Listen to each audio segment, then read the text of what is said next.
প্রিয় বন্ধুরা, এই ভিডিওতে আমরা শ্রীমদ্ভগবদ্গীতার সেই 18টি অধ্যায় নিয়ে কথা বলবো, যেগুলিতে এমন গভীর জ্ঞান রয়েছে যা জীবনের প্রতিটি বাঁকে আমাদের কাজে লাগে। এই জ্ঞান প্রতিটি মানুষের জন্য প্রযোজ্য, সে যে কোনো বয়সের হোক, যে কোনো পেশায় থাকুক না কেন বা জীবনের যে কোনো চ্যালেঞ্জের মুখোমুখি হোক না কেন। এই ভিডিও কোনো ধর্মীয় উপদেশ নয়, বরং এটি একটি যাত্রা, যেখানে আমরা গীতাকে এমনভাবে বোঝার চেষ্টা করব যাতে সে আমাদের বাস্তব জীবনে সাহায্য করতে পারে, হোক তা কেরিয়ার সংক্রান্ত দ্বিধা, সম্পর্কের জটিলতা অথবা আমাদের ভিতরের এমন কোনো ভাঙা অংশ যাকে আমরা নিজেরাই বুঝতে পারি না।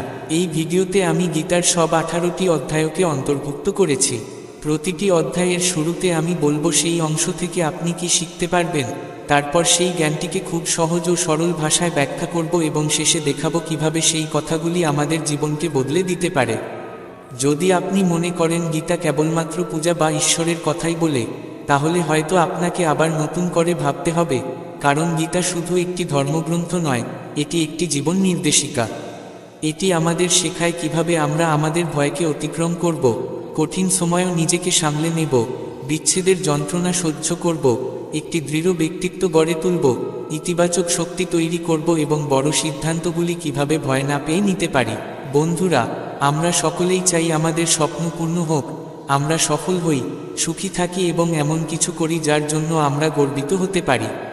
কিন্তু অনেক সময় চলার পথে আমরা হারিয়ে যাই, হাল ছেড়ে দিই বা একা অনুভব করি। ঠিক তখনই গীতা আমাদের সবচেয়ে বড় সঙ্গী হয়ে উঠতে পারে।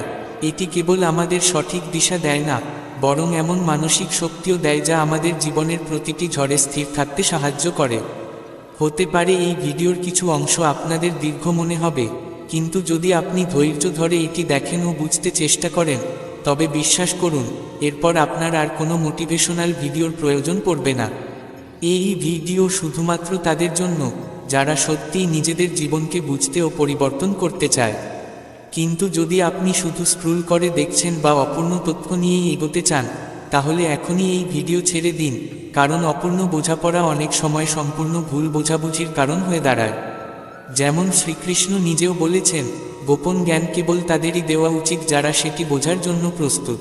তাহলে বন্ধুরা, বলুন তো, শুধু আমাদের নয়, এই মহাবিশ্বের অতীত, বর্তমান ও ভবিষ্যতের সর্বশ্রেষ্ঠ মোটিভেশনাল স্পিকারকে? হ্যাঁ, একদম ঠিক, তিনি হলেন ভগবান শ্রীকৃষ্ণ। ভগবান শ্রীকৃষ্ণ মহাভারতের যুদ্ধক্ষেত্রে এমন এক জ্ঞান দিয়েছিলেন বহু যুগ আগে, যা আজকের 21তম শতকের মানুষের জীবনযাত্রার সঙ্গেও পুরোপুরি খাপ খায়।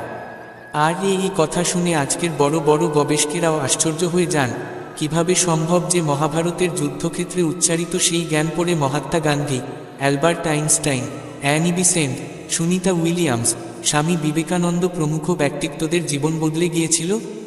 বন্ধুরা, এই ভগবদ্গীতার সেই জ্ঞানী একজন দুঃখিত, পরাজিত অর্জুনকে, যে নিজের ধনুক ফেলে দিয়েছিল, মহাভারতের যুদ্ধ শুরু হওয়ার আগেই একজন শ্রেষ্ঠ বিজয়ীতে পরিণত করেছিল। যখন আপনি নিজেকে জীবনের সফলতার দিকে এগিয়ে যেতে দেখবেন, তখন আপনি অনুভব করতে পারবেন আপনি অর্জুনের মতো নিজের সমস্যার মুখোমুখি দাঁড়িয়ে রয়েছেন এবং গীতার অনন্য জ্ঞান আপনার জন্য উপলব্ধ। আর এটি আপনার অধিকার যে আপনি এটিকে বুঝুন ও জীবনে প্রয়োগ করুন। ভগবদ্গীতার এই অনুপম জ্ঞানকে বোঝার মাধ্যমে আপনি এমন এক আশ্চর্য অনুভূতির সাক্ষী হবেন যে এই অমূল্য জ্ঞান আমাদের প্রকৃত লক্ষ্যের দিকে নিয়ে যায়। যদিও এই গ্রন্থটি সংস্কৃতে রচিত, তবে আপনি এর অভিজ্ঞতা হিন্দি, ইংরেজি এবং আরও অন্যান্য ভাষাতেও পেতে পারেন। আমি আপনাকে নিয়ে যাব সেই অনন্য কুরুক্ষেত্রের যুদ্ধক্ষেত্রে এবং সেখানে ব্যাখ্যা করব কেন ভগবান নিজে এই জ্ঞান দেওয়ার সিদ্ধান্ত নিয়েছিলেন। চলুন তবে কুরুক্ষেত্রের সেই যুদ্ধক্ষেত্রে যাই, যেখানে পাণ্ডব ও কৌরবরা যুদ্ধের জন্য প্রস্তুত এবং সেখান থেকেই শুরু হয় গীতার প্রথম অধ্যায়। প্রথম অধ্যায়টির নাম অর্জুন বিষাদ যোগ, অর্থাৎ অর্জুনের মানসিক দোলাচল। বন্ধুরা, এই পরম জ্ঞান জানার আগে অনুগ্রহ করে মন্তব্যে জয় শ্রী রাধে কৃষ্ণ লিখে দিন।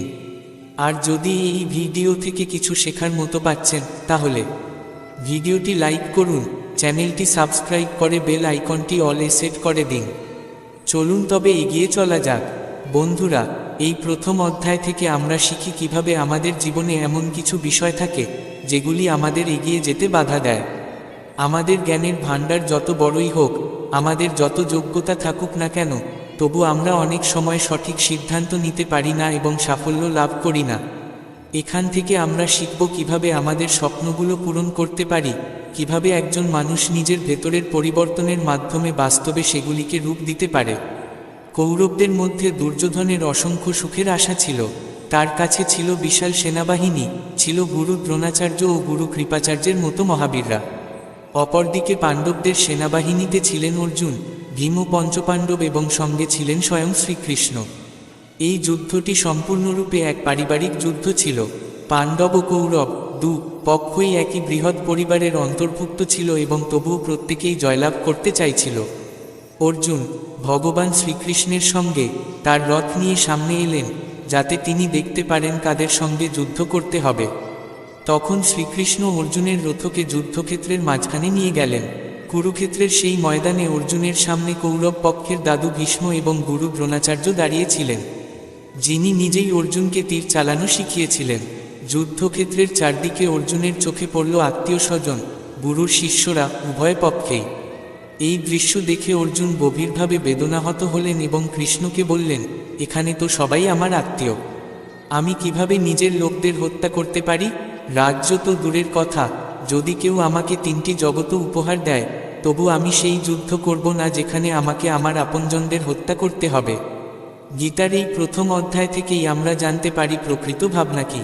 অনেক সময় আমরা জানিই না কেন আমরা কাজ করতে চাই, আমাদের সামনে কি চ্যালেঞ্জ আসতে চলেছে, এবং যখন কঠিন পরিস্থিতির মুখোমুখি হই তখন ধৈর্য হারিয়ে ফেলি, বিভ্রান্ত হই এবং আমাদের প্রকৃত ধর্ম ভুলে যাই।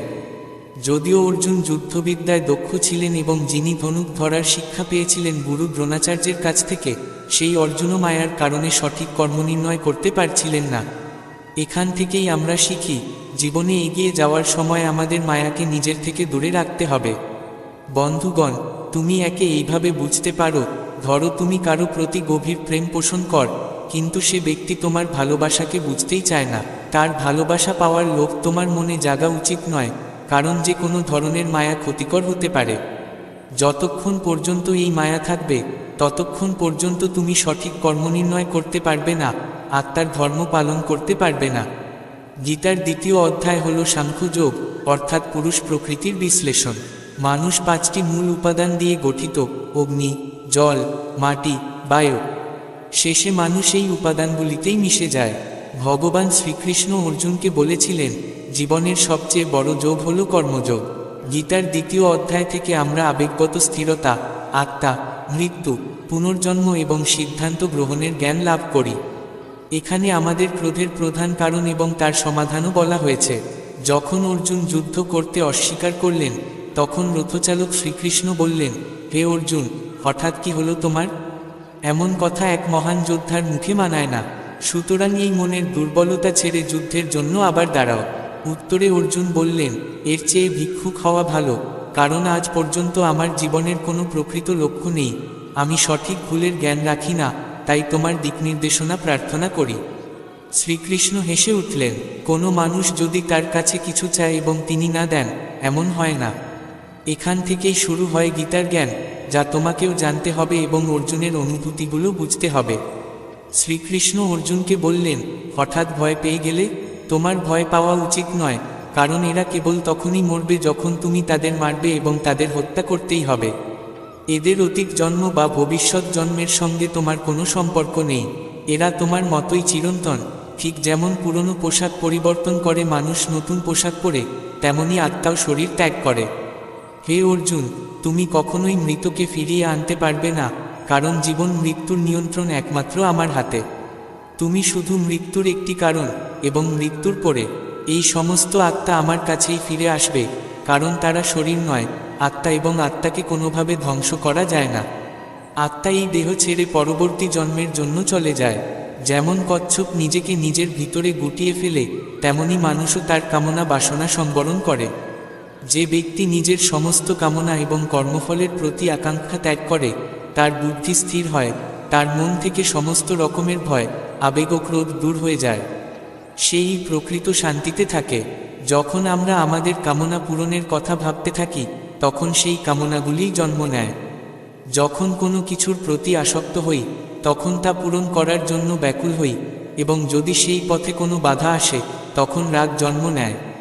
রাগে আমরা নিজেকে হারিয়ে ফেলি, আমাদের কর্ম ও ধর্ম ভুলে যাই এবং পদচ্যুত হই।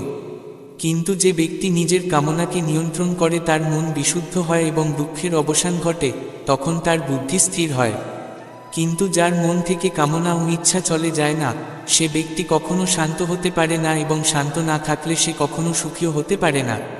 তার অবস্থা হয় এমন এক নৌকার মতো, যা তার কামনার ইচ্ছামতো দিক পরিবর্তন করে চলে। যে ব্যক্তি স্থিরবুদ্ধি সম্পন্ন, সে সাগরের মতো স্থির থাকে এবং মৃত্যুর পরে আমার আশ্রয় আসে। বন্ধুগণ, এখন আমরা এই অধ্যায়ের বাস্তবতায় আসি। তোমাদের মধ্যে অনেকেই এমন আছেন যারা তাদের প্রিয়জনকে হারিয়েছেন এবং যারা এখনও এই দুঃখের স্বাদ পাননি। তারা জেনে রাখো, একদিন তোমার জীবনে সেই প্রিয়জনও মারা যাবেন।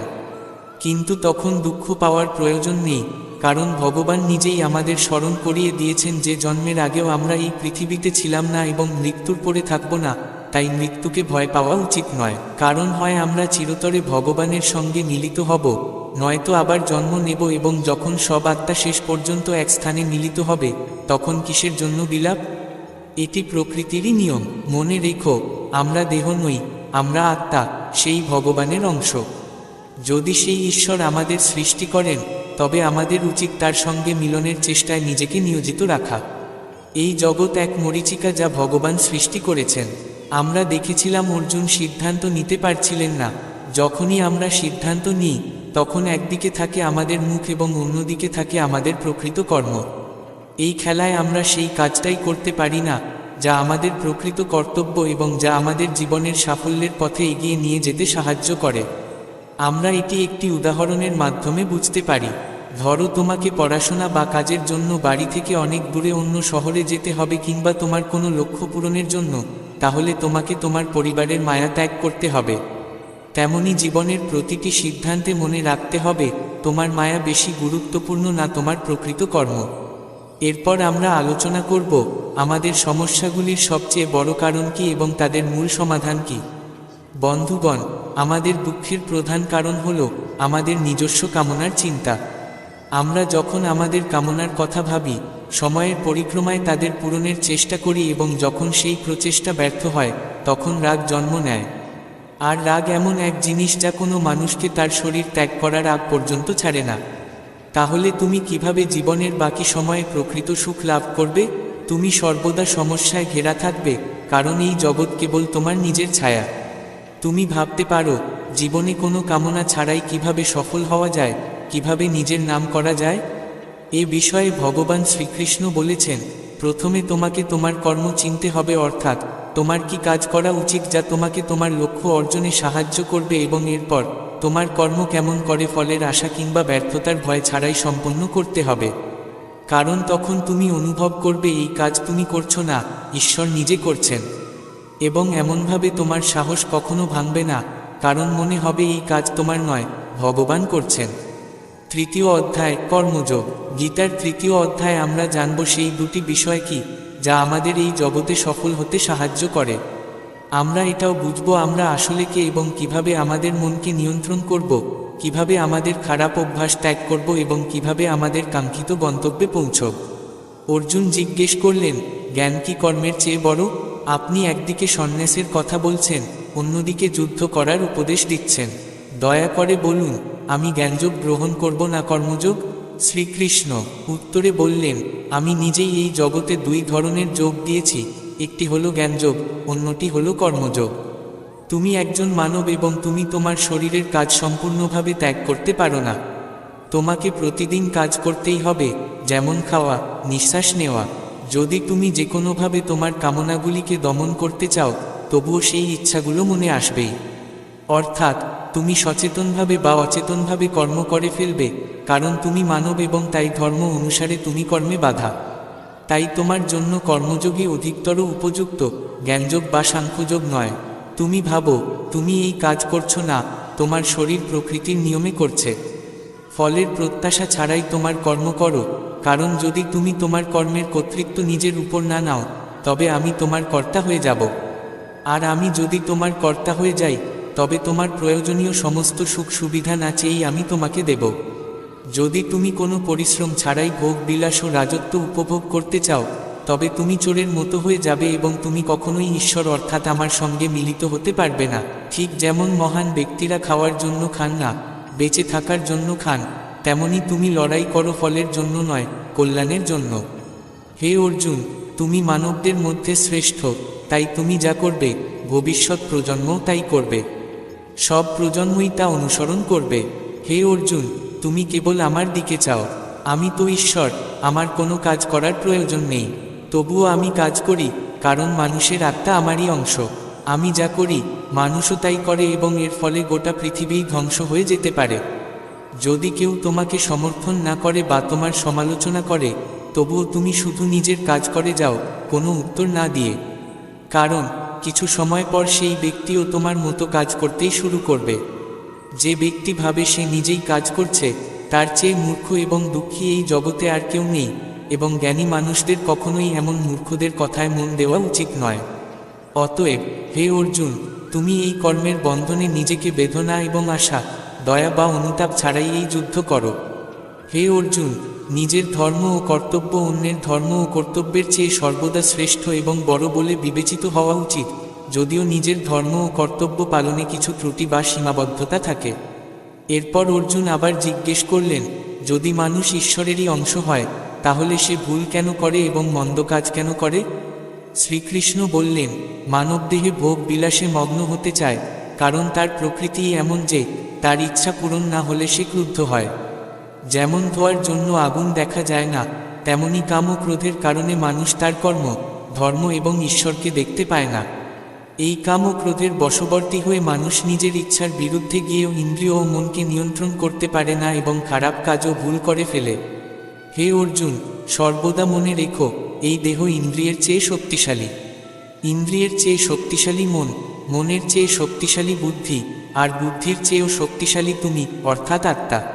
অতএব হে অর্জুন, আত্মা দ্বারা তোমার বুদ্ধিকে নিয়ন্ত্রণ করো, তখন তোমার বুদ্ধি মনকে নিয়ন্ত্রণ করবে, মন ইন্দ্রিয়কে নিয়ন্ত্রণ করবে, আর ইন্দ্রিয় দেহকে নিয়ন্ত্রণ করবে অর্থাৎ তোমার খারাপ কাজকে। বন্ধুগণ, যদি আজকের যুগে শ্রীকৃষ্ণের কথাগুলি আমরা বিবেচনা করি, তাহলে দেখা যায় এই জগতে ফল আসে দুটি জিনিস থেকে, জ্ঞান এবং কর্ম। বর্তমান সমাজে এই দুইটি বিষয়ই সমান গুরুত্বপূর্ণ। জ্ঞানের অর্থ শুধু যে কোনো কিছু পড়ে ফেলা নয়, বরং প্রকৃত জ্ঞানের অর্থ হল প্রথমে নিজের লক্ষ্য কী, নিজের সামর্থ্য কী, সমস্যাগুলি কী এবং এই সমস্ত বিষয় একত্র করে সেই লক্ষ্যে পৌঁছানোর জন্য কি পরিকল্পনা রয়েছে তা জানা। এটাই প্রকৃত জ্ঞান। এর বাইরে আরও একটি বিষয় মনে রাখতে হবে, তুমি এই দেহ নও, তুমি কেবল আত্মা। আত্মা মানে তুমি ভালো মন্দ অনুভূতি ও চিন্তার ঊর্ধ্বে। তুমি যদি এইভাবে ভাবো, তাহলে অবশ্যই তোমার সমস্যাগুলি ক্ষীণ হয়ে যাবে এবং খুবই ছোট মনে হবে। এই অধ্যায় আরও এগিয়ে গেলে আমরা দ্বিতীয় পথটি জানতে পারি। শ্রীকৃষ্ণ বলেন, আমাদের কখনো ভাবা উচিত নয় যে আমরাই কাজ করছি, বরং ভাবা উচিত যে ঈশ্বর আমাদের মাধ্যমে কাজ করছেন। এইভাবে ভাবলে আমাদের জীবনে দুটি সুফল হবে। প্রথমত, পরিশ্রমের ফল নিয়ে আর কোনো দুশ্চিন্তা থাকবে না, এবং দ্বিতীয়ত, মনকে স্থির করে আমরা কঠোর পরিশ্রম করতে পারব। সব কথার বদলে এই একটি বিষয় বুঝে নেওয়া উচিত, কোনো কর্মের ফল নিয়ে সুখী বা দুঃখিত হওয়ার অধিকার মানুষের নেই, কারণ শ্রীকৃষ্ণের শিক্ষান্তে মানুষের কর্তব্য শুধু কর্ম করা। এছাড়া যে কোনো খারাপ অভ্যাস থেকে কিভাবে মুক্তি পাওয়া যায় সেটাও খুব সহজ ভাষায় বোঝানো যায়। তোমার উচিত নিজেকে ঈশ্বরের একটি ক্ষুদ্র অংশ অর্থাৎ আত্মা হিসেবে ভাবা। এরপর যখন তুমি আত্মার ধ্যান দ্বারা তোমার মস্তিষ্ককে নিয়ন্ত্রণ করবে, মস্তিষ্ক দ্বারা মনকে এবং মন দ্বারা দেহের ইন্দ্রিয়কে নিয়ন্ত্রণ করবে, তখন খারাপ অভ্যাস ত্যাগ করা কঠিন হবে না। চতুর্থ অধ্যায়, জ্ঞান কর্ম সন্ন্যাস যোগ অর্থাৎ সগুণ ঈশ্বরের প্রভাব এবং কর্মযোগের বিষয়। গীতার চতুর্থ অধ্যায় থেকে আমরা জানতে পারি কখন এবং কী রূপে ঈশ্বর পৃথিবীতে আগমন করেন, কিভাবে গুরু থেকে জ্ঞান লাভ করা যায় এবং কেন জ্ঞান জরুরি। শ্রীকৃষ্ণ অর্জুনকে বলেন, হে অর্জুন, আমি এই গীতার মহান জ্ঞান বহু যুগ আগে বলেছিলাম, কিন্তু কালের প্রবাহে সেই জ্ঞান বিলুপ্ত হয়ে গেছে। তখন অর্জুন প্রশ্ন করেন, হে কৃষ্ণ, আপনি তো এখন বর্তমানকালে আছেন, তাহলে বহু যুগ আগে কিভাবে আপনি এই জ্ঞান দিলেন? শ্রীকৃষ্ণ উত্তর দিলেন, হে অর্জুন, তুমি জানো না যে তুমি ও আমি কত জন্মে জন্মেছি। যখনই এই পৃথিবীতে ধর্মের অস্তিত্ব বিপন্ন হয়, তখন আমি মানব রূপে আগমন করি, অন্যায়ের বিনাশ করি এবং নিজের কর্তব্য পালন করে শরীর ত্যাগ করে আবার চলে যাই। যেমন একজন শিষ্য আমাকে প্রচণ্ড ভালোবাসে, তেমনি আমিও আমার শিষ্যদের ভালোবাসি। যদিও আমি এই জগৎ সৃষ্টি করেছি, আমি মনে করি না যে আমি একে সৃষ্টি করেছি। অতএব কোনো কর্তব্য পালন করতে গিয়ে মানুষের কখনো ভাবা উচিত নয় যে আমি করছি। যে ব্যক্তি কাজের ফল ও ভোগের বাইরে গিয়ে কর্তব্য পালন করে সেই শ্রেষ্ঠ। যে ব্যক্তি তার দেহ নিয়ে অহং করে না এবং তার ইন্দ্রিয়কে নিয়ন্ত্রণে রাখে সেই উত্তম। আর হে অর্জুন, যে ব্যক্তি এই পৃথিবীতে সুখী হতে পারে না সে কোথাওই সুখী হতে পারে না। অতএব একজন মানুষকে উচিত তার গুরুকে চিনে নেওয়া, নিজের ইন্দ্রিয়দের নিয়ন্ত্রণ করা এবং তার আপনজনদের ছেড়ে দিয়ে গুরুর সেবা করার চেষ্টা করা, যাতে সে তার কাছ থেকে সেই জ্ঞান লাভ করতে পারে যার মাধ্যমে সবচেয়ে বড় পাপীও আমার আশ্রয়ে আসতে পারে। যেমন আগুন শুকনো কাঠকে জ্বালিয়ে দেয়, তেমনি গুরুর কাছ থেকে প্রাপ্ত জ্ঞান অজ্ঞতাকে দূর করে দেয়। কেবল সেই ব্যক্তি যে সর্বদা নিজের কর্তব্য পালন করে এবং সর্বদা আমার উপর বিশ্বাস রাখে, কেবল সেইই আমাকে লাভ করতে পারে। অতএব যে ব্যক্তি কর্মযোগের মাধ্যমে সমস্ত কর্ম ও নিজেকে নিয়ন্ত্রণ করে সেই আমাকে লাভ করতে পারে। যে মানুষ তার জীবন ঈশ্বরকে উৎসর্গ করেছে তাকে কোনো কর্মই বাঁধতে পারে না। তাই হে অর্জুন, তুমিও আমার দেওয়া এই জ্ঞান থেকে বোঝো যে কর্ম নয়, আমি নিজেই সেই কর্ম সম্পাদন করছি। বন্ধুগণ, এই চতুর্থ অধ্যায় স্পষ্টভাবে বলা হয়েছে যে যখনই মানবতা ধ্বংসের পথে যায়, যখন মানুষের মধ্যে নেতিবাচক শক্তির আধিক্য হয়, তখন ঈশ্বর কোনো না কোনো রূপে এই পৃথিবীতে আগমন করেন এবং ধর্মের পুনঃপ্রতিষ্ঠা করেন। এটাও বলা হয়েছে যে যদি তোমাকে কারো কাছ থেকে কিছু শেখার প্রয়োজন হয়, তবে সর্বপ্রথম তোমার মনে তার প্রতি শ্রদ্ধা থাকা উচিত, কোনো লোভ থাকা উচিত নয় এবং কোনো খারাপ ভাবনাও থাকা উচিত নয়। এবং কেন আমাদের এই জ্ঞান অর্জন করা ও শেখা জরুরি, তার কারণ হলো আমরা যদি কোনো বিশেষ ক্ষেত্রের মধ্যে থাকি, তাহলে স্বাভাবিকভাবেই আমাদের সেই ক্ষেত্রের গুরুর কাছ থেকে জ্ঞান অর্জন করতে হয়, এবং জ্ঞানই সেই পথ যা তোমাকে এই জীবনে তোমার লক্ষ্যে পৌঁছাতে সাহায্য করে এবং পরজীবনে তোমার ঈশ্বরের সাথে মিলন ঘটায়। পঞ্চম অধ্যায় কর্মসন্ন্যাস যোগ। শ্রীমদ্ভগবদ্ গীতার পঞ্চম অধ্যায় কর্মসন্ন্যাসীদের কথা বলা হয়েছে এবং আমরা জানতে পারি কিভাবে আমরা আমাদের লক্ষ্য অর্জন করতে পারি এবং কিভাবে আমাদের শরীর আমাদের অলসতায় বাঁধতে চায়। অর্জুন বললেন, হে শ্রীকৃষ্ণ, আমি এখনই এই কাজ করতে চাই, কিন্তু আমি এখনো বুঝতে পারছি না যে কর্ম আমার জন্য ভালো না কর্মত্যাগ। তখন শ্রীকৃষ্ণ বললেন, দেখো অর্জুন, কর্মত্যাগ আর কর্ম এ দুটি আলাদা পথ হলে উভয়ের লক্ষ্য এক, আর তা হলো ঈশ্বর। যে ব্যক্তি নিজের মনকে বিচলিত হতে দেয় না, যে ব্যক্তি কর্ম করেও ভাবে যে সে কিছুই করেনি, বরং ঈশ্বরই সেই কর্ম করেছেন, এবং যে ব্যক্তি সমস্ত জীবকে একই ঈশ্বরের অংশ মনে করে, সেই ব্যক্তি মৃত্যুর পর ঈশ্বরের সাথে মিশে যায়। এক মহান ব্যক্তি তার প্রতিটি কাজ করেন নিজের চিন্তাকে পরিষ্কার করার জন্য এবং অন্যদের কল্যাণের জন্য। ঈশ্বর কখনোই কাউকে খারাপ কাজ করতে বলেন না, বরং মানুষ নিজের রাগ আর আসক্তির বশে খারাপ কাজ করে ফেলে এবং তখন তাদের ফলও সেই অনুযায়ী নির্ধারিত হয়। আমি কেবল তাদের সেই কর্মের ফলই ফিরিয়ে দিই। তুমি যতই তোমার শরীরকে সুখ দিতে চাও না কেন, তার চাহিদা কখনোই শেষ হয় না। অতএব হে অর্জুন, তোমার মতো একজন বুদ্ধিমান মানুষের উচিত নয় শরীরের চাহিদায় জড়িয়ে পড়া। এই পৃথিবীর আসল মূল্য সেই ব্যক্তির যে নিজের শরীর ধ্বংসের আগেই নিজের রাগ ধ্বংস করেছে। যে ব্যক্তি সমস্ত জীবের কল্যাণ করে, যার মন কোনো কর্মে আসক্ত নয় এবং যে নিজের চঞ্চল মনকে এক স্থানে কেন্দ্রীভূত করে ঈশ্বরকে স্মরণ করে, সেই ব্যক্তি সুখী হয় এবং ঈশ্বর সহ সকলের কাছে প্রিয় হয়। অতএব হে অর্জুন, এই ইন্দ্রিয়, মন, বুদ্ধি, ইচ্ছা, আশা, ভয় ও রাগ এই সবই তোমার শত্রু, এদের ত্যাগ করো। বন্ধুগণ, আমাদের শরীর সর্বদা বিশ্রাম চায়, কিন্তু কি তুমি কখনো ভেবেছ যদি এতে আত্মা না থাকতো তাহলে কি হতো? আমরা প্রায়ই আমাদের শরীরকে আমাদের পরিচয় মনে করি। আমরা বলি, এটা আমার চোখ, এটা আমার হাত, এবং যখন আমাদের শরীর বিশ্রামের আদেশ দেয় আমরা ঘুমিয়ে পড়ি। কিন্তু কি তুমি কখনো ভেবেছ যে তোমার শরীর তোমার বুদ্ধির ওপর ভারী হয়ে গেছে? তাই তোমার বোঝা উচিত তুমি আত্মা এবং তোমার বুদ্ধির দ্বারা তোমার শরীরকে চালনা করতে হবে। বন্ধুরা, গীতায় প্রদর্শিত পথগুলো মানুষকে ঈশ্বরের সঙ্গে যুক্ত করে। তুমি যদি এই সব বিষয়কে তোমার জীবনে গ্রহণ করো, তাহলে তুমি তোমার স্বপ্ন পূরণের পথে এক ধাপ এগিয়ে যাবে।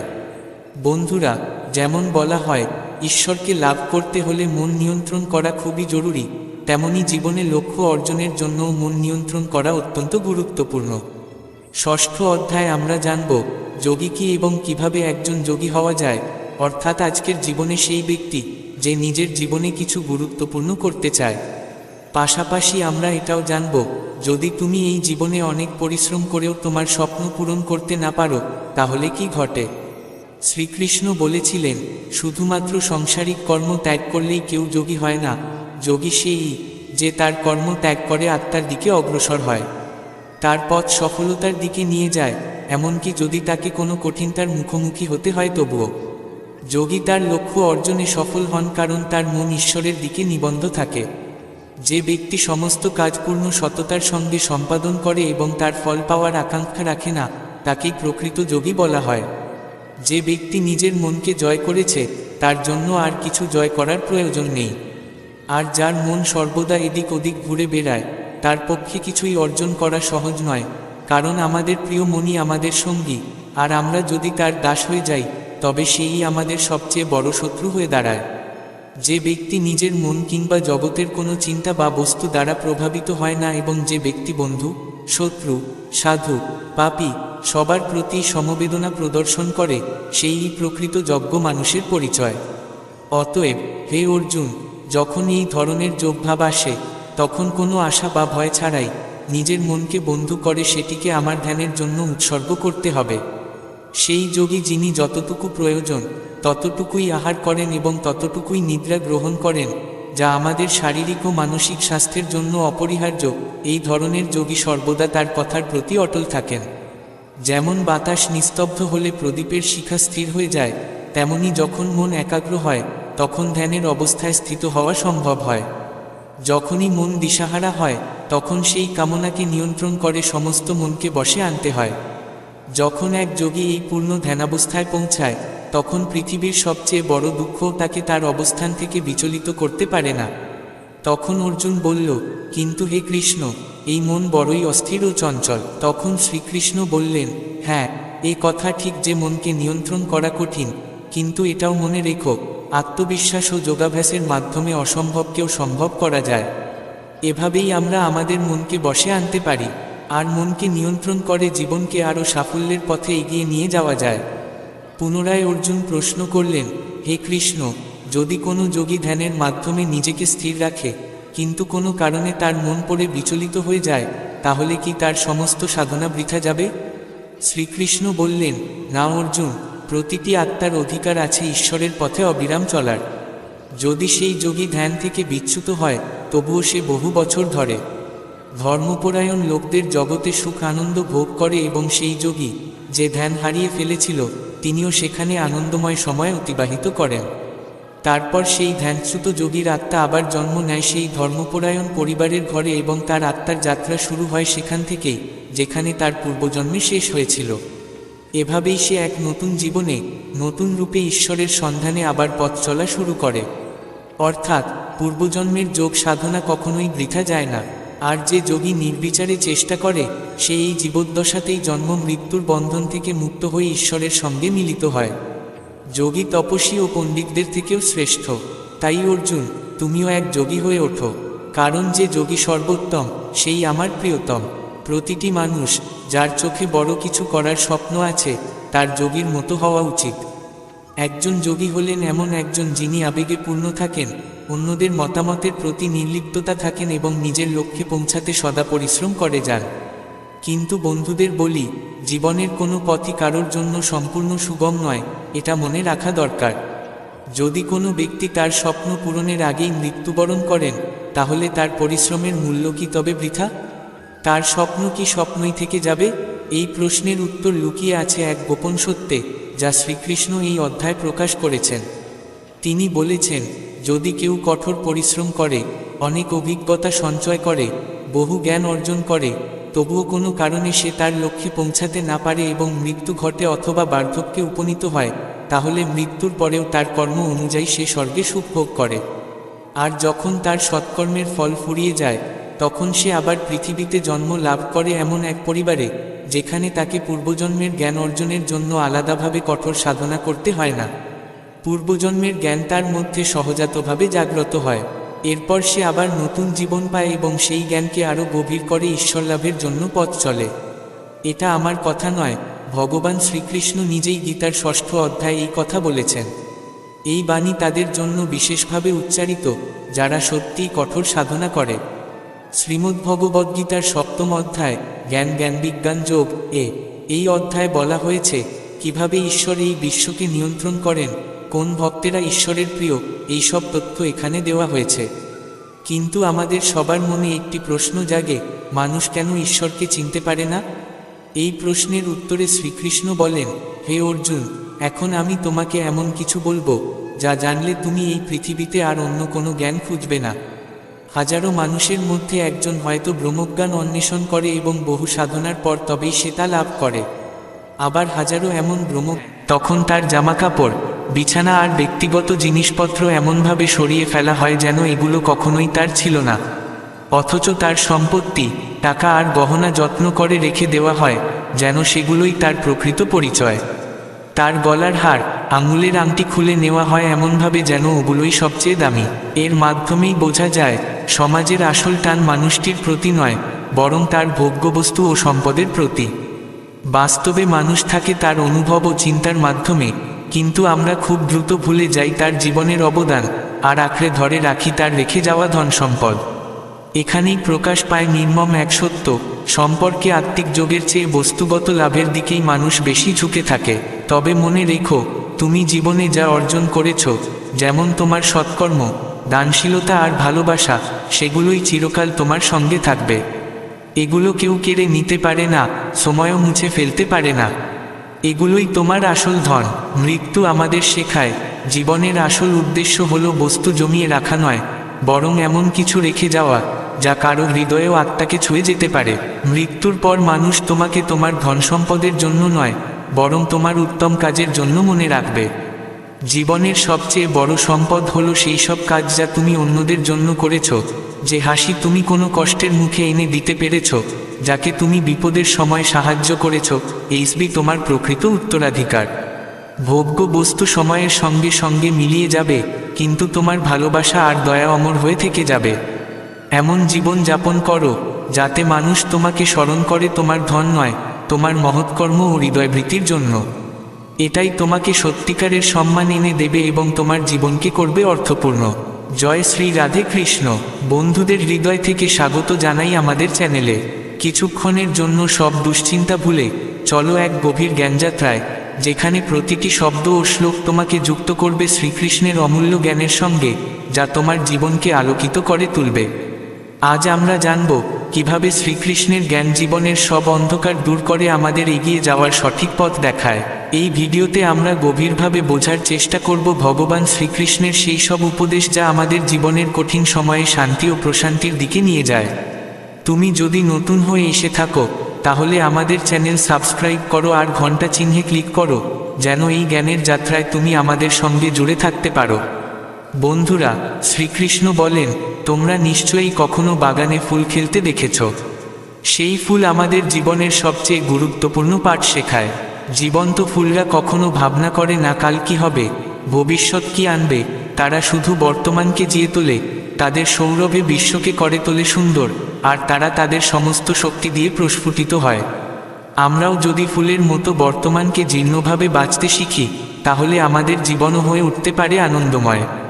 অতীত নিয়ে চিন্তায় আমাদের আজকের আনন্দ ম্লান হয়ে যায়, আর ভবিষ্যৎ নিয়ে দুশ্চিন্তায় ভরে উঠি অকারণে। মনে রেখো, জীবনের আসল মানে হলো বর্তমানকে জয় করা, যেটা আছে সেটা উপভোগ করা, কাল নিয়ে না ভাবা। গতকাল শুধুই একটা গল্প, আর আগামীকাল অনিশ্চয়তায় ঘেরা। আজকের দিনই একমাত্র সত্য। নিজেকে ভালোবাসো, কারণ এই মুহূর্তেই লুকিয়ে আছে তোমার সমস্ত আনন্দ। বন্ধুরা, শ্রীকৃষ্ণের উপদেশকে গ্রহণ করে জীবনকে গড়ে তোলো। এই অমূল্য জ্ঞান তোমার জীবনকে সত্যিই সুন্দর করে তুলতে পারে। বর্তমান উপভোগ করো, প্রতিটি মুহূর্তকে প্রাণভরে বাঁচো, এটাই সত্যিকারের জীবন। এই ধরনের বার্তা আমাদের হৃদয় গভীরভাবে উপলব্ধি করাই যে ধন সম্পদই জীবনের চূড়ান্ত লক্ষ্য হওয়া উচিত নয়। শ্রীকৃষ্ণ যেভাবে আমাদের জ্ঞান, নম্রতা ও কর্মের গুরুত্ব শেখান, তা থেকে বোঝা যায় যে সমাজ প্রায়শই কারো চিন্তা বা অবদানকে না দেখে তার সম্পত্তিকে বেশি মূল্য দেয়। কিন্তু মনে রেখো, তুমি যেসব সৎকর্ম করেছ, দান করেছ বা মমতা বিলিয়েছ, এগুলোই চিরকাল তোমার সঙ্গে থাকবে। এগুলো কেউ ছিনিয়ে নিতে পারবে না, সময়ের স্রোতেও বিলীন হবে না। এটাই তোমার প্রকৃত ধন। শ্রীকৃষ্ণ বলেন, অহংকার থেকে সাবধান হও, কারণ একবার অহংকার ঢুকলে ধীরে ধীরে তা তোমার সব গুণ, সম্পদ এমনকি সম্পর্কও ধ্বংস করে দিতে পারে। অহংকারের কারণে সম্পর্ক ছিন্ন হয়, বন্ধু হারিয়ে যায়, জীবনের আনন্দ হারিয়ে যায়। শ্রীকৃষ্ণ আমাদের শেখান, নম্রতা ও সরলতা নিয়েই প্রকৃত জীবনযাপন করা যায়। জীবন একটা যাত্রা, যেখানে আমাদের এগিয়ে যেতে হবে আমাদের কর্মের মাধ্যমে, অহংকারে ডুবে নয়। আমাদের অতীতকে ছেড়ে দিয়ে ভবিষ্যতের জন্য প্রস্তুত হতে হবে। শ্রীকৃষ্ণ একটি অপূর্ব উদাহরণ দেন, যদি তুমি দুধকে জমাও, তা দই হয়। দইকে মথলে তা মাখন হয়, আর মাখনকে গলালে তা ঘি হয়। মানে, যে ব্যক্তি জীবনে বারবার কষ্টের মুখোমুখি হয়েও নিজের মূল্যবোধ আর চরিত্রে অটল থাকে, সমাজে তার মূল্য ক্রমশ বাড়ে। যেমন দুধ একদিন থাকে, দই কিছুটা বেশি, মাখন আরও বেশি, আর ঘি কখনো নষ্ট হয় না। ঠিক তেমনি তোমার মনেও রয়েছে অসীম সম্ভাবনা। সেখানে ইতিবাচক চিন্তা ঢেলে দাও, তাহলে তুমি জীবনে কখনো নিঃস্ব থাকবে না। আমরা যখন মন্দিরে যাই, ঈশ্বরের সামনে মাথা নিচু করি আর আমাদের ইচ্ছার তালিকা নিয়ে বসি। কিন্তু কখনো কি ভেবেছ, ঈশ্বর কেমন অনুভব করেন যখন তার ভক্তরা কেবল চাইতেন আসে?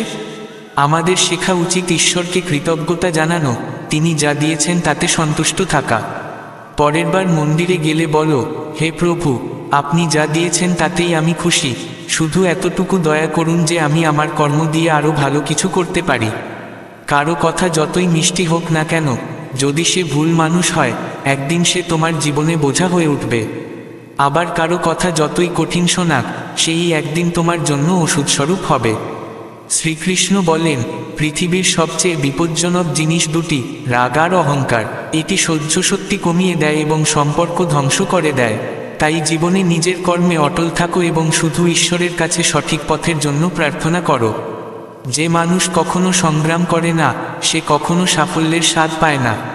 আর যদি কারো সমালোচনা শুনতে হয়, তবে তা মনে না নিয়ে জীবনের উন্নতির অংশ করে নাও।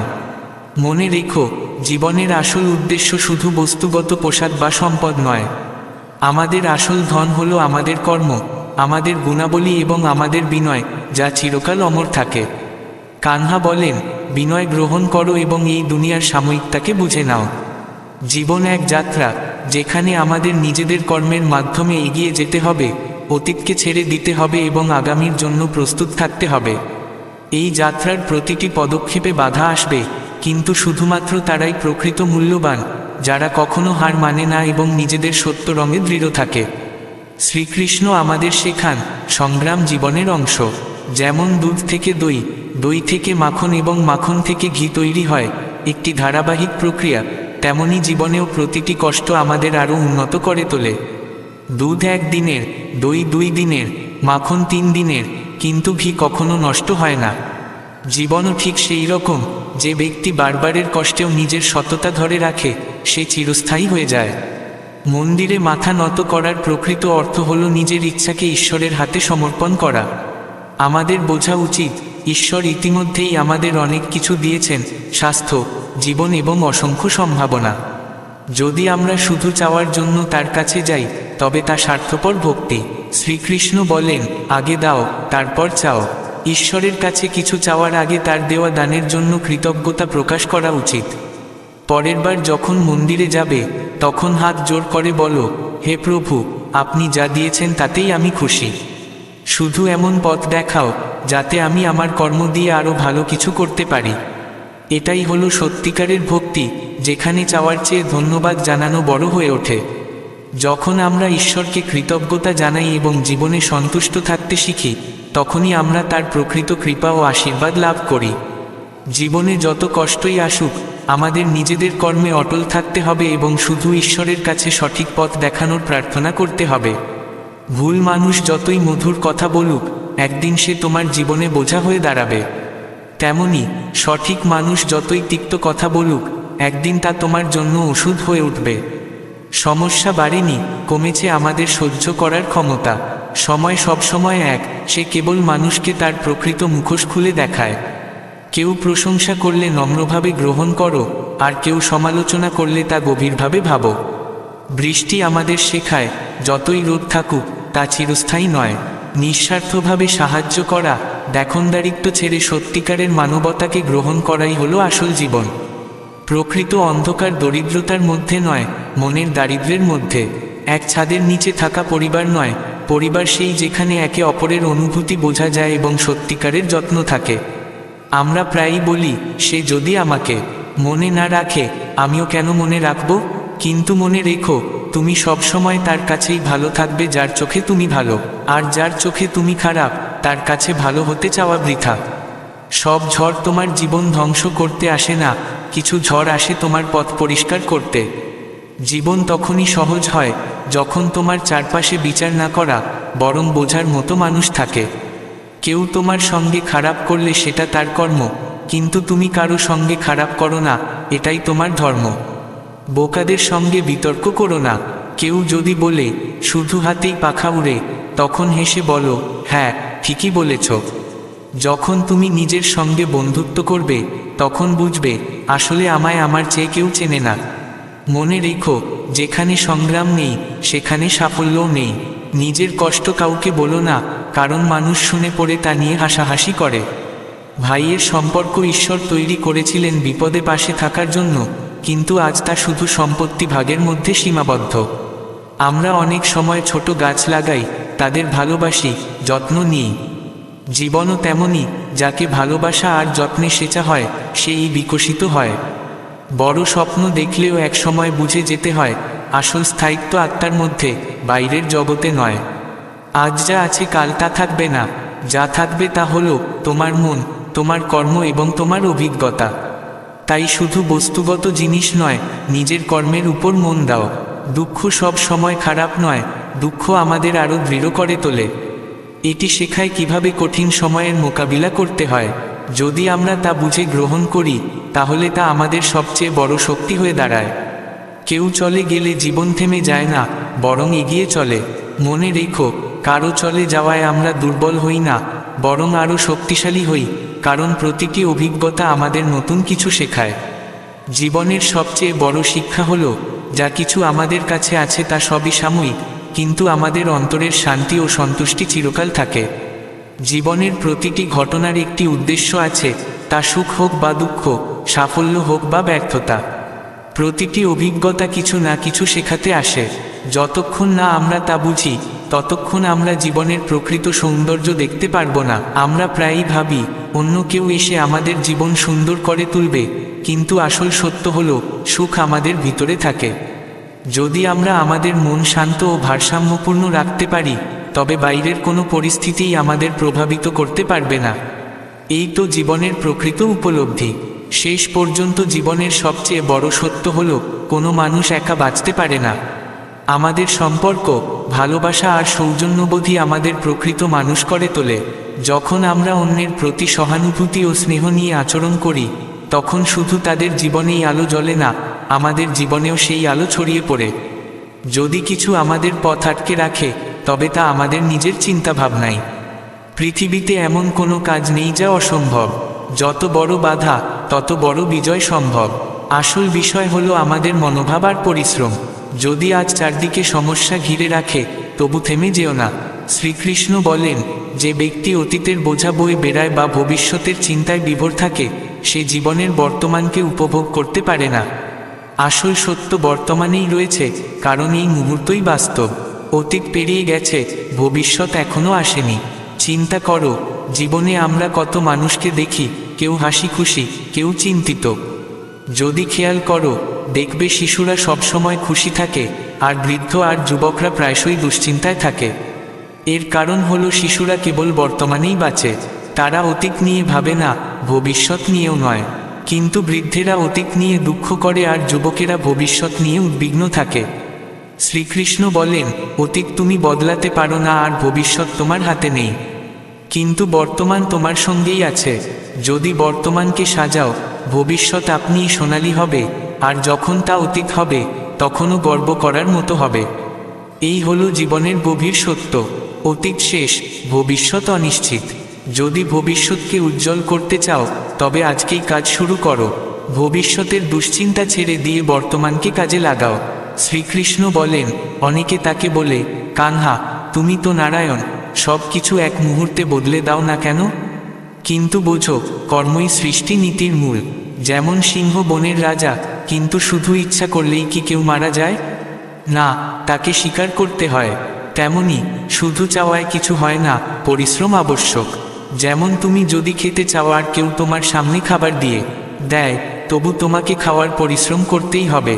তাই বর্তমানকে উপভোগ করো, কাজে মন দাও আর ভবিষ্যৎকে উজ্জ্বল করো। এটাই জীবনের সার। যাকে ভালোবাসো তাকে পাওয়ার আকাঙ্ক্ষা করো না, বরং নিঃস্বার্থভাবে ভালোবাসো।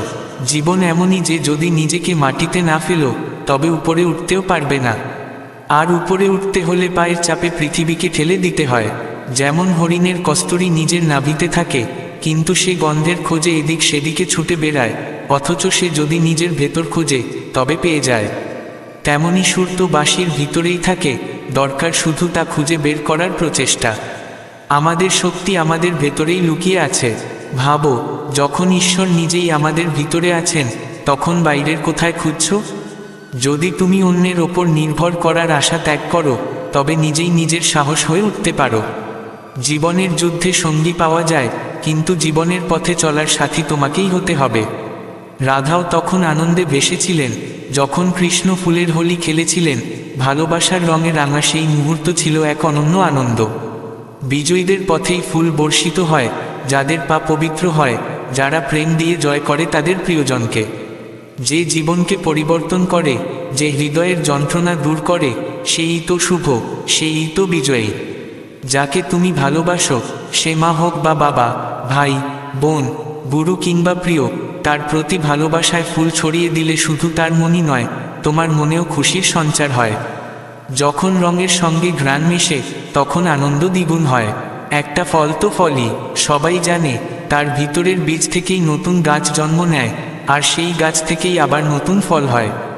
তবে কি কখনো ভেবেছ, ফল আর শিকড়ের সম্পর্ক এত গভীর হলেও গাছের শাখা প্রশাখা কেন শিকড় থেকে এত দূরে থাকে?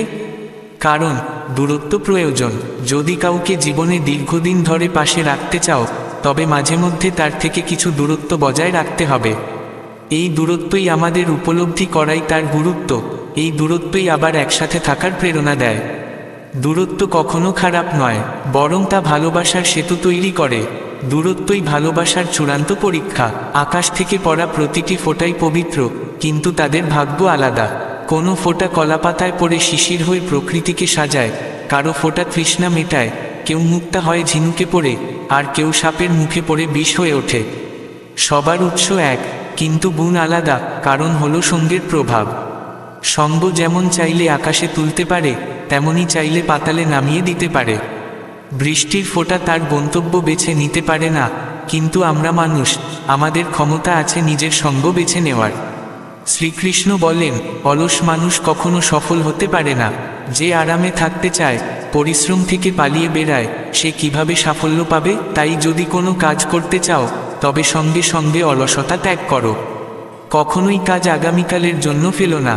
যে সময়ের মূল্য বোঝে না, সে তা অপচয় করে আর শেষে হাতে কিছুই থাকে না।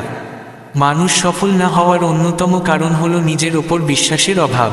যে নিজের ওপর বিশ্বাস রাখে না, সে কখনো সফল হতে পারে না। আমরা অনেক সময় অন্যকে দেখে ভাবি, সে যেন বেশি সুখী, তার বাড়ি আছে, পরিবার আছে, সে খুব আনন্দে আছে, আর আমি শুধু কষ্টে। কিন্তু সত্যিকারের সুখীকে? এটা বোঝার জন্য ছোট একটি গল্প শোনা যাক। অনেক বছর আগের কথা। এক ভিখারি এক গ্রামে ভিক্ষা করতে এলো। সে এক চাষির বাড়ির দরজায় গিয়ে কড়া নাড়ল। ভেতর থেকে কোনো সাড়া না পেয়ে সে খোলা দরজা দিয়ে উকি দিয়ে দেখে পুরো পরিবার একসাথে বসে গল্প করছে, বাচ্চারা খেলা করছে। ভিখারি ভাবে, হয়তো কেউ আমাকে লক্ষ্য করেনি, তাই সে আবার ডাক দিল। যখন সে দ্বিতীয়বার ডাক দিল, তখন চাষির স্ত্রী সেই শব্দ শুনলেন এবং ঘর থেকে কিছু শস্য নিয়ে এসে তাকে দান দিলেন। তারপরে ভিক্ষুকটি সেখান থেকে চলে গেল, আর কিছুটা পথ হেঁটে সে ভাবতে লাগলো, কি সুখী একটি পরিবার, কত আনন্দে আছে ওরা সবাই। দুটি সন্তান, যারা বাবার সঙ্গে খেলছে, আর সেই দৃশ্য দেখে মন ভরে গেল। মনে হচ্ছিল যদি আমারও একটি পরিবার থাকতো। চাষির পরিবারটি কতই না সুখী, আর আমি সারাদিন ভিক্ষা করে সন্ধ্যায় ফিরে নিজে নিজে রান্না করতে হয়, একা একা সমস্ত কষ্ট বইতে হয়। এরপর ভিক্ষুকটি নিজের পথ ধরে চলে গেল। এদিকে চাষির পরিবার খাওয়া দাওয়া সেরে নিল। খাওয়ার পর চাষি স্ত্রীকে বলল, ঘরের খরচ চালানোর মতো কোনো টাকা নেই, বড় সমস্যায় পড়েছি। মহাজনের কাছ থেকে 1000 টাকা ধার নিতে হবে, সে দেবে কি না জানি না। স্ত্রী ধৈর্য ধরতে বলল, তুমি যাও, মহাজনের নিশ্চয় টাকা দেবে। চাষি গেল গ্রামের এক কাপড় ব্যবসায়ীর কাছে, যে সুদের ওপর টাকা ধার দিত। চাষি 1000 টাকা চাইল, আর যখন মহাজনের টাকা বের করছিল তখন দেখা গেল তার হিসেবের খাতায় কত হিসেব জমে আছে। চাষি যখন বেরিয়ে এল তখন ভাবতে লাগলো, আমি তো 500,000 টাকা নিয়ে দুশ্চিন্তায় পড়ি, আর এই শেঠের খাতায় 20,000, 30,000 টাকার হিসেব লেখা। লোকটা কত সুখী।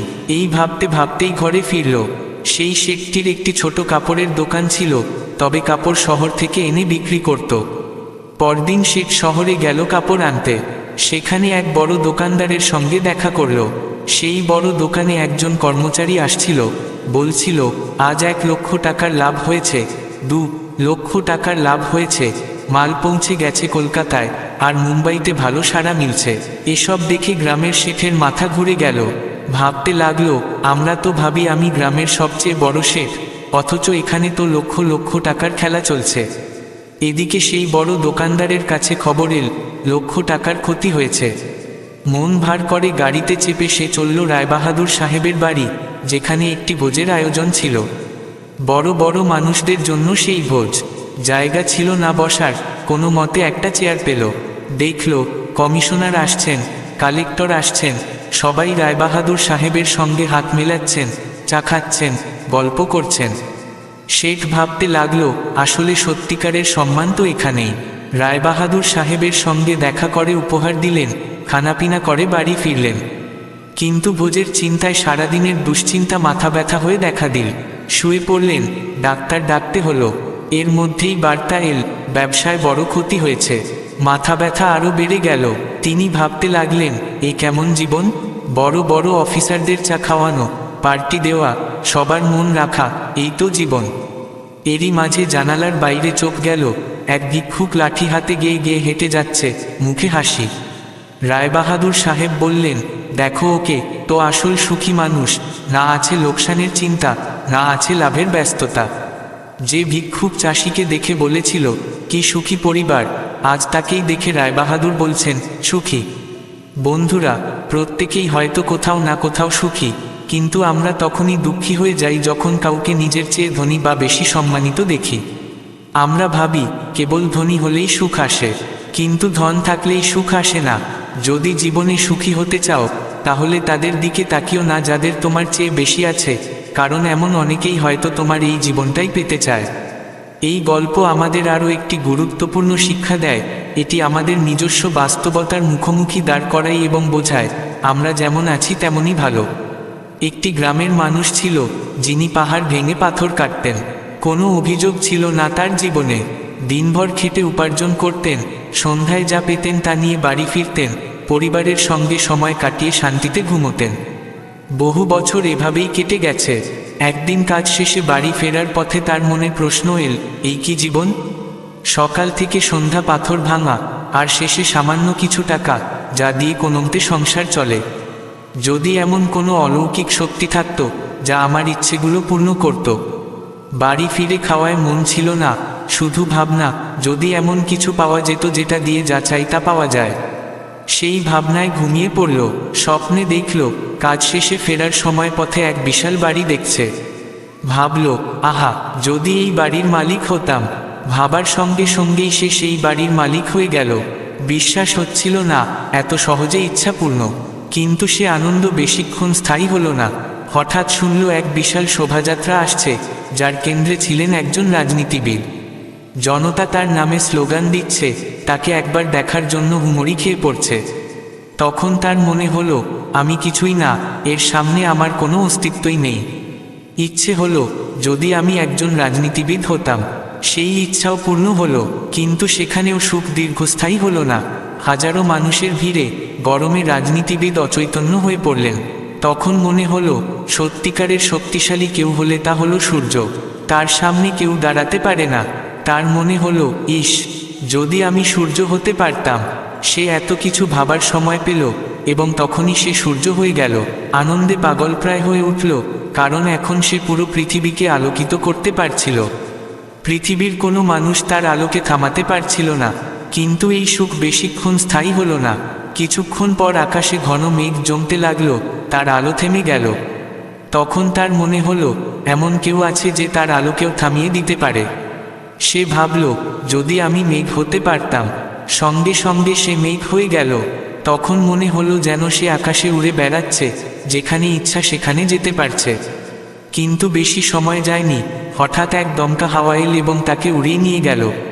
তখন সে বুঝল, মেঘ সূর্যের আলো আটকাতে পারে, কিন্তু বাতাসের সামনে তার কোনো শক্তি নেই। এবার তার মনে হলো, যদি আমি হাওয়া হতাম।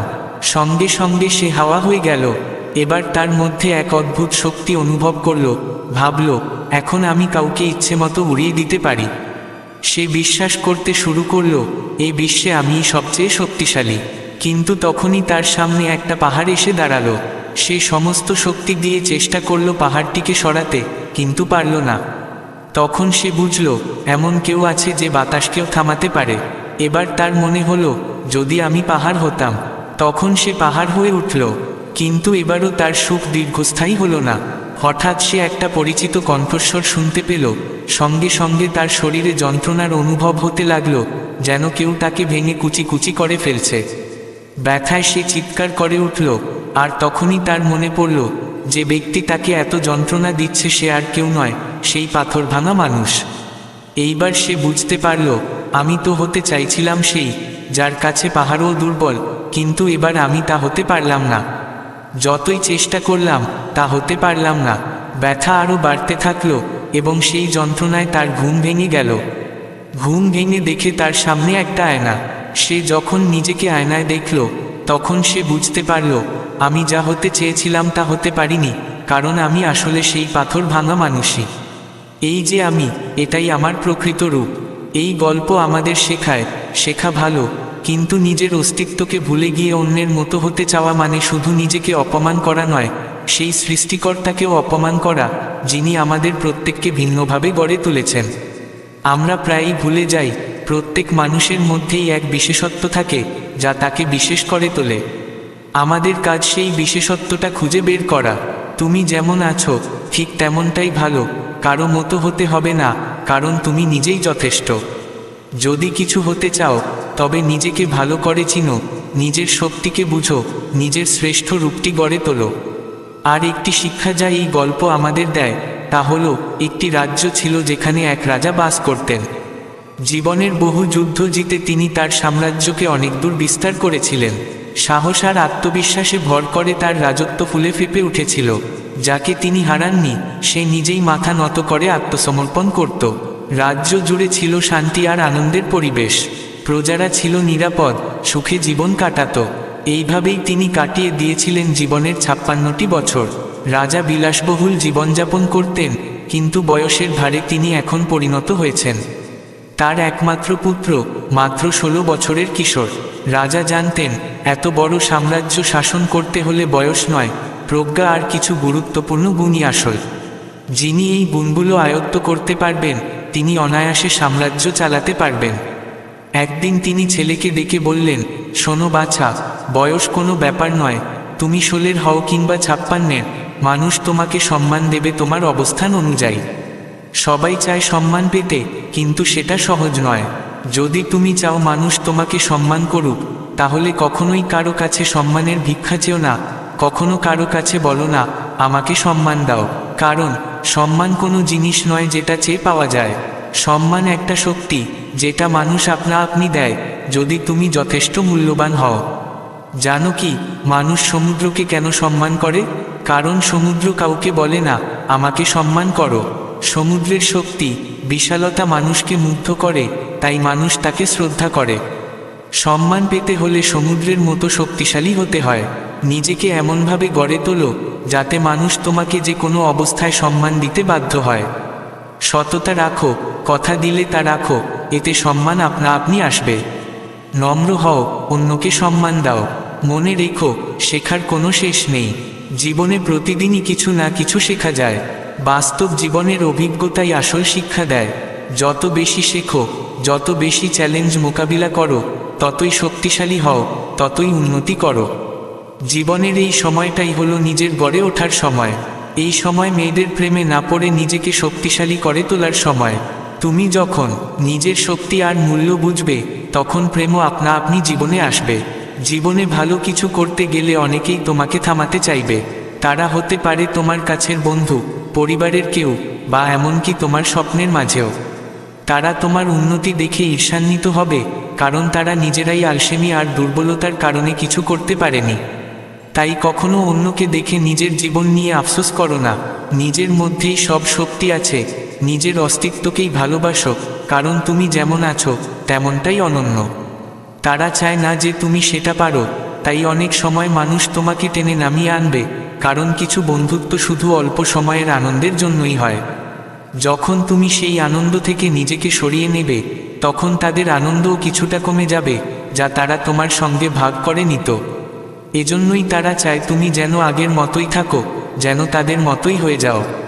যদি কখনো মনে হয় আমি কেন এত কষ্ট করছি, জীবনটা আরামেই কাটানো উচিত, তাহলে মনে রেখো, যদি তুমি নিজের লক্ষ্য ছাড় দাও, তাহলে সেই লক্ষ্যকেই বিসর্জন দিতে হবে।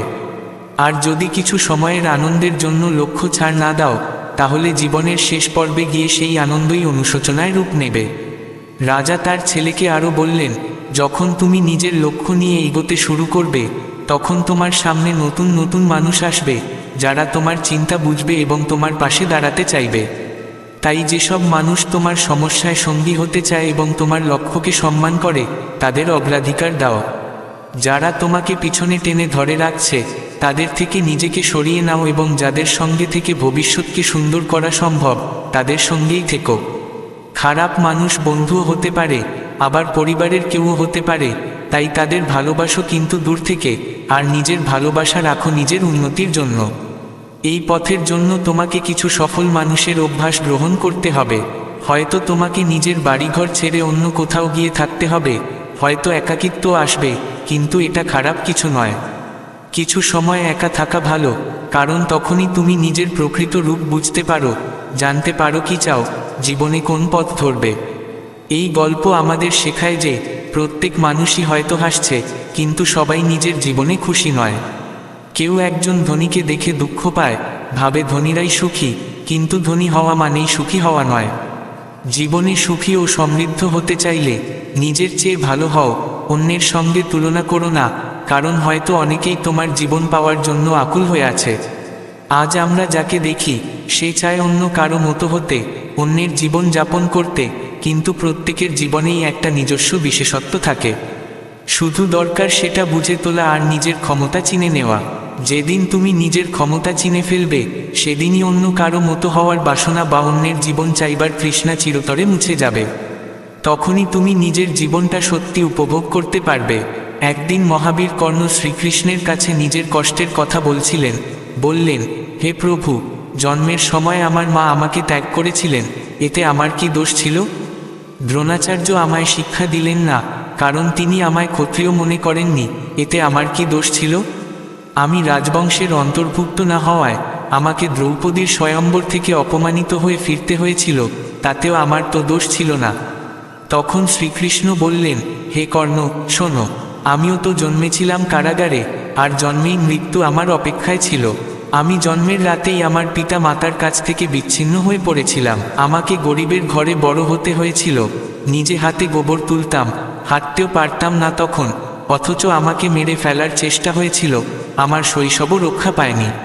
আমার কাছে না ছিল বিদ্যা, না ছিল গৃহ, না ছিল সেনাবাহিনী, না ছিল রাজপ্রাসাদ, তবু আমার মামা আমায় তার সবচেয়ে বড় শত্রু মনে করতেন। আমার জীবনেও অসংখ্য বাধা ছিল, কিন্তু জানো কর্ণ, জীবনে কতবার অপমানিত হয়েছি সেটা গুরুত্বপূর্ণ নয়, গুরুত্বপূর্ণ হলো তুমি সেই অপমানের জবাবে কি করো। তোমার জ্ঞান আছে, শক্তি আছে, সেটাকে কিভাবে কাজে লাগাও সেটাই আসল কথা। সব কিছু বই পড়ে শেখা যায় না, অনেক সময় স্বার্থপর মানুষদের থেকেও জীবনের বড় শিক্ষা মেলে। যে পরিশ্রম করে সেও ভুল করে, আর যে অকর্মণ্য সে সারা জীবন শুধু দোষ খোঁজে। মানুষকে প্রয়োজনের সময়ই সম্মান করা হয়, সেই প্রয়োজন শেষ হলে সম্মানও চলে যায়। তাই শেখো কথা বলতে, নয়তো সারা জীবন অন্যের কথা শুনেই কাটাতে হবে। উড়তে কোনো ক্ষতি নেই, কিন্তু এমন জায়গা থেকে উড়ো যেখান থেকে মাটির স্পর্শ চোখে পড়ে সেই মানুষরাই তোমার প্রতি গুরুত্ব দেবে, যারা তোমার নিঃশব্দতাও অনুভব করতে পারে। চিন্তা করো, কিন্তু কেবলমাত্র কাজের জন্য, জীবনটাই যেন দুশ্চিন্তায় নষ্ট না হয়ে যায়। তুমি যত ভালোভাবেই কথা বলো না কেন, শ্রোতা তার নিজের বুদ্ধি ও ভাবনা মতোই তা ব্যাখ্যা করবে। তুমি যা বলছো তাতে যদি বিশ্বাস থাকে, তবে যে তোমাকে ভুলে গিয়েছে সেও একদিন তোমাকে মনে রাখবে, কেবল তার সময়টা এলেই। জীবনের গল্পটা এমনই, এখানে যাকে চাই সে চরিত্রটা পাওয়া যায় না। নিজের পায়ে নিজের জীবন এগিয়ে নিতে হয়, অন্য কেউ কেবল কাঁদ দেয় দাহে। তোমার মুখে যে হাসি আছে সেটা যেন চোখের জলে গলে না যায় কিংবা রাগে মুছে না যায়।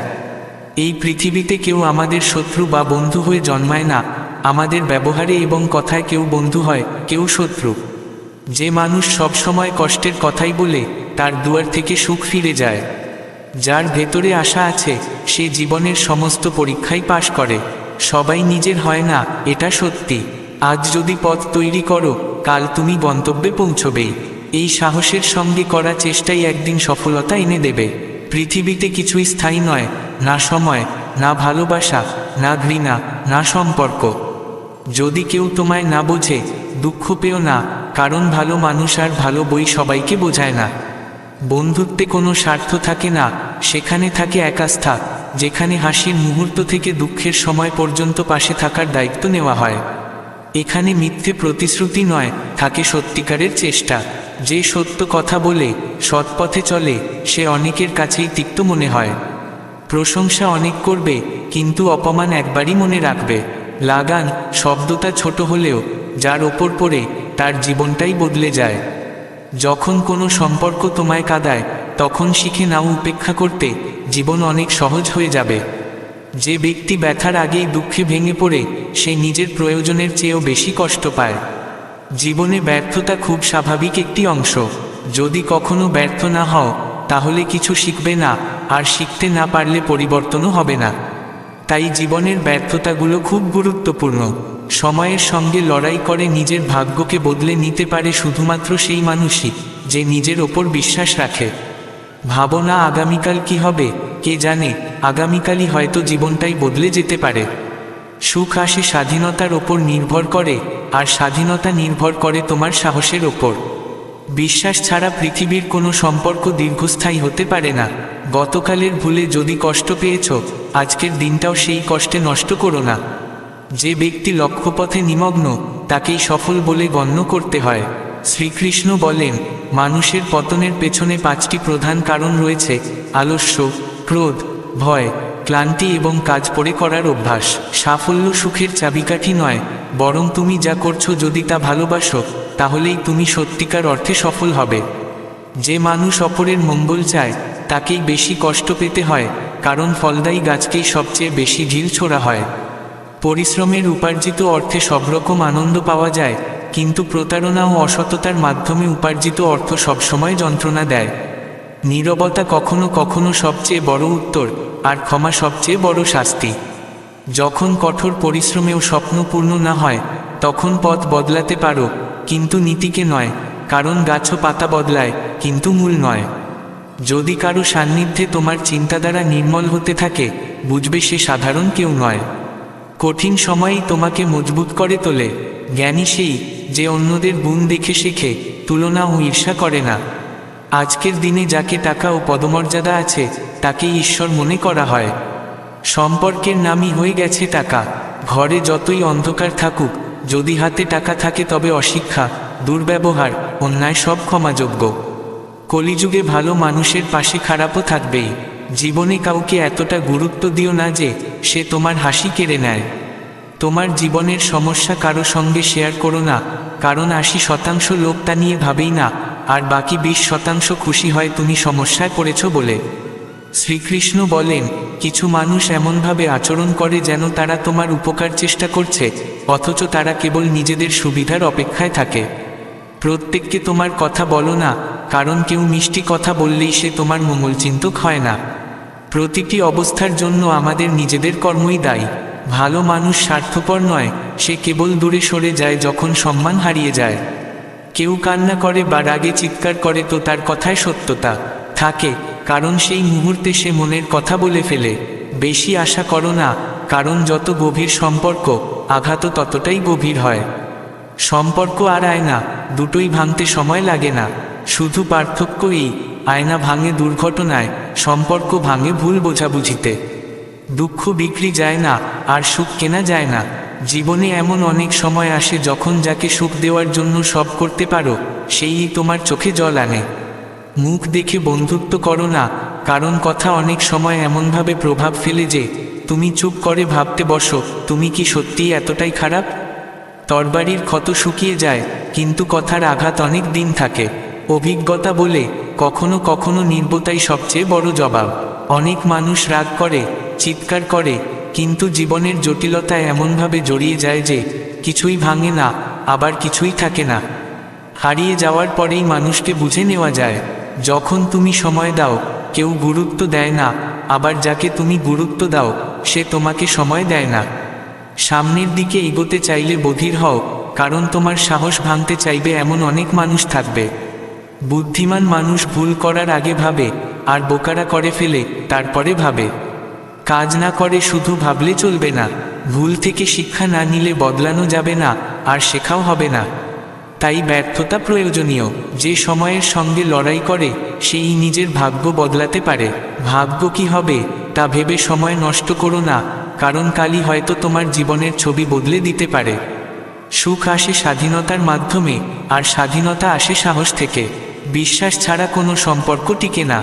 কাল কোনো ভুলে কষ্ট পেলে আজ আর সেই কষ্টের কথা মনে রেখে দিন নষ্ট করো না। যখন নতুন মানুষ জীবনে আসে, তখন পুরনোদের গুরুত্ব কমে যায়। কাউকে এত অবহেলা করো না যে সময় একদিন তাকে তোমার ছাড়া বাঁচতে শিখিয়ে দেয়। কারো চলে যাওয়ার ভয় যদি প্রতিদিন তারা করে, বুঝে নাও একদিন সত্যিই তাকে হারাবে। শ্রীকৃষ্ণ বলেন, কলিযুগে মানুষ কৃপণ হয়ে যাবে, প্রয়োজন ফুরালেই মুখ ফেরাবে, চিনতেও পারবে না। যে তোমার জীবন থেকে চলে গেছে, তাকে মনে রাখো না, পড়ে যাওয়া জিনিস আবার তুলো না। যদি আপনজন দূরে সরে যায়, বুঝে নাও তারা তোমার মধ্যে নিজেদের প্রয়োজন আর খুঁজে পাচ্ছে না। হৃদয় ভালো হলে বুদ্ধিমানরা সেটার সুযোগ নেয়। মানুষকে খুশি করতে করতে নিজের সুখ ভুলে যায়। তুমি কি করতে পারো তা কেবল তুমিই বুঝবে। সময়টা এমন যে নিজেকে সময়ের সঙ্গে না বদলাতে পারলে কেউ মূল্য দেবে না। মানুষকে তার ব্যবহারের মতো আচরণ দাও, তবেই টিকে থাকতে পারবে। যে ভাবতে থাকে সারা জীবন শুধু ভাবে, আর যে করে সে আজ না হোক কাল সফল হবেই। মানুষের মুখ বন্ধ করেছি, কারণ তাদের মুখে নিজের কথাই শুনেছি। মৃত্যু অদ্ভুত এক জিনিস, বেঁচে থাকার জন্য গোটা জীবন কাটাতে হয়, অথচ একদিন মরতেই হয়।